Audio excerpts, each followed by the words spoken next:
What's up guys, and welcome to the channel. Today we're going to be taking a look at two of the most popular max cushion shoes out there today, both for the streets and for the burbs. In one corner we got the ASICS Gel-Nimbus 25, and in the other we got the On Cloudmonster. Let's get into it. The On Cloudmonster came out last year as On's first attempt at a true max cushion shoe. It used a full-length bed of this single layer of CloudTec pods, which are based on a Helion foam that's an EVA compound with some other Olefin blended in there for structure and stability. In the other hand here, I've got the ASICS Gel-Nimbus 25, which is the 25th iteration of ASICS classic gel daily trainer shoe. In the 25th version, we saw this become a beefed up, illegal stack height max cushion daily trainer. It's got this ASICS FF Blast Plus Eco Foam in here, and it's gonna give you a very soft, comfortable, cushioned ride. Let's dive into the midsole comparison between these two. The On Cloudmonster is gonna have this full-length bed of CloudTec pods. The way that this cloud technology works is it's this squish and release, contract and expand feeling under your foot on the ride. In the On Cloudmonster, they gave the foam a bit of a softer feel than in previous versions, but they still paired it with that plastic P-back speedboard in here. So the result is a pretty snappy but also cushioned ride. You can see on the bend test, this is giving me some nice feedback. These foam pods will also squish and release as you take your strides. ASICS Gel-Nimbus, on the other hand, is gonna be a much softer feeling underfoot due to this ASICS FF Blast Plus Eco Foam. This is also an EVA blend. It's pretty lightweight for what it is, and then there's a gel unit in the heel here. So if we're comparing gimmick versus gimmick, gimmick of the Cloudmonster, it has these massive holes. Gimmick of the ASICS Gel-Nimbus 25, it's got this gel unit in the heel. I don't feel the gel unit in the heel that much on the run. It's just if I'm mashing the heel, doing some heel striking downhill or something to that effect, then I might feel a little bit of that impact absorption. But it's gonna be really good for anyone who's a heel striker or who's gonna be putting a lot of weight on the back portion of the shoe. On always has really nice, well-fitting uppers. It's no different here. This fits really nicely. There's no excess room. It's not baggy, but it isn't the softest or stretchiest type of material. It's gonna be a bit scratchier to the touch versus the ASICS Gel-Nimbus 25. This is a super soft, stretchy, knit upper type material. Also, if we look around to the back here, we're gonna see a bit more padding in the heel area of the ASICS Gel-Nimbus 25. The heel of the On Cloudmonster is still padded, but the Cloudmonster is more of that everyday shoe. They're not gonna add as much padding for that heaviness, whereas you're gonna get just a super plush, pillowy sensation all around the upper of this Gel-Nimbus. The one thing I would caution with the Gel-Nimbus is that this upper can heat up. It's the same thing as in the Gel-Cumulus. So when you're using these out in the summertime, I'm in North Carolina, it's a bit hot to use these for my everyday runs. So just something to caution. I usually only take this up to 30 minutes in the summertime because your feet can heat up. If you use a performance running sock like Features, then it will be a bit better. If we look at the laces here, On has these pretty classic athletic laces.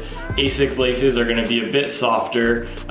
With the tongue, ASICS tongue here is super stretchy. This is one of the coolest things I've seen in a running shoe in quite some time. It's just a really nice stretchy material, whereas On's tongue is pretty classic. It's lightweight, gusseted tongue.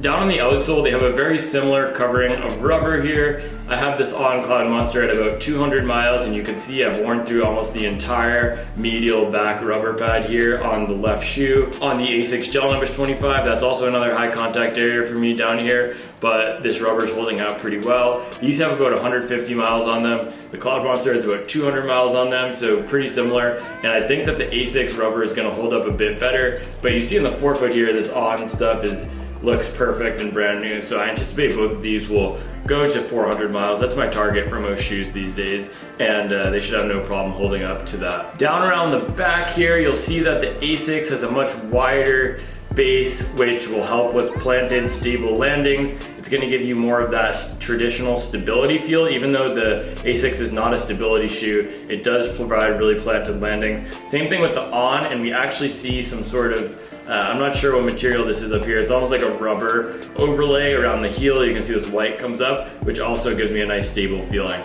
In all of the On shoes that I've run in, they've been great with stability and structure and support, and that continues in the On Cloudmonster as well. So on the ride, the On Cloudmonster is gonna be more versatile. It's gonna fit right in that normal everyday mile aerobic pace range. For me, that's anywhere from 7:15 minutes per mile to 7:50 minutes per mile. So when I go to the gym, I'll throw these on, I'll put the treadmill at 7:47 per mile, and I'll just cruise for 30 minutes. That's what the On Cloudmonster is great for, that aerobic pace cruising.